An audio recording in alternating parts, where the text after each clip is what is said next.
One of the most important financial decisions you're ever going to make is about your own retirement. The problem is retirement planning is complicated. I mean, there's 401ks, there are 403bs, there's traditional, there's Roth, there's the stock market. What does it all mean? Well, today on Cash Clips, we're breaking down the basics so that you can be better prepared for your financial future. So you probably already have a savings account, which is great, but focusing on a retirement-specific account could be even more advantageous. Reason being, over time, these accounts tend to offer a higher rate of return. So that way, once you're done working, you'll have more money set aside. Plus, it helps to diversify your portfolio too, so that if one aspect of your savings isn't performing as well as another, you can still have an overall boost. So let's start with the basics that most people already know, and that's their employer-sponsored retirement plans. And by that, I mean 401ks and 403bs. Now, you may be asking yourself, what's the difference? Well, a 401k is typically used by for-profit businesses, whereas 403bs are used by most government agencies and a lot of nonprofits as well. All right, actually, you know what? Let's pause right here for a second, and let's talk about traditional and Roth. Now, you've probably heard the terms before, but let's break it down really simply. So traditional contributions are made with pre-tax income, whereas Roth contributions are made with post-tax income. So what this means for you is you're kind of gambling on whether your tax bracket at retirement is going to be higher or lower. And then when it comes time for withdrawals, well, you can't just make them whenever you want. It's under certain circumstances or when you hit a certain age or when you retire. All right, now we know what traditional and Roth contributions are, so let's go back to 401ks real quick, and let's talk your contribution limits and contribution matches. So 401ks do have limits that you can put in per year based on, your age and things like that, but they also oftentimes come with what's called an employer match, and you really want to take advantage of this because this is basically free money for you.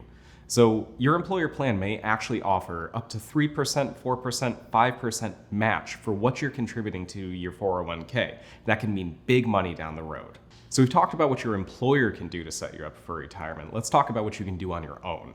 Most people open up what's called an IRA, or an individual retirement account. Now, these also come in traditional and Roth varieties, but something to keep in mind is how much you can invest.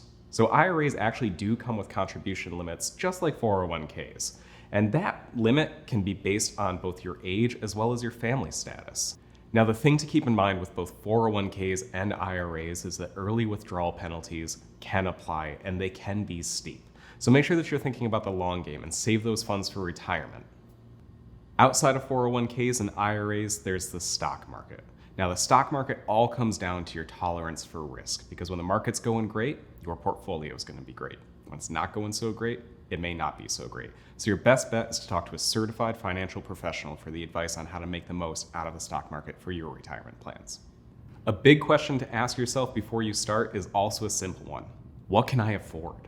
Now, a lot of financial professionals are going to tell you to put away as much money for retirement as you can, which isn't bad advice, but it may not always be realistic for you. Let's consider that you have debt to pay down, or an emergency springs up. You might have to constantly reevaluate your savings plan for the future. Then you just gotta ask yourself, am I going alone or am I gonna work with a professional? Now, there are pros and cons to each. The nice thing about doing it on your own is that you may not have to deal with fees that you would get with a brokerage company. However, you may not have a full understanding of what your portfolio is going to be doing for you. Whereas with a certified professional, you know that they're going to be working in your best interest. I've said it before in this video and I'll say it again. When it comes to investing, there are risks, there are rewards, and it all comes down to what you can afford and whether you should work with a professional. At the end of the day, if it's something that you don't understand, reach out to that professional. Contact your financial institution, ask them those questions. They're there to help and they want to set you up for retirement just as much as you want to be prepared.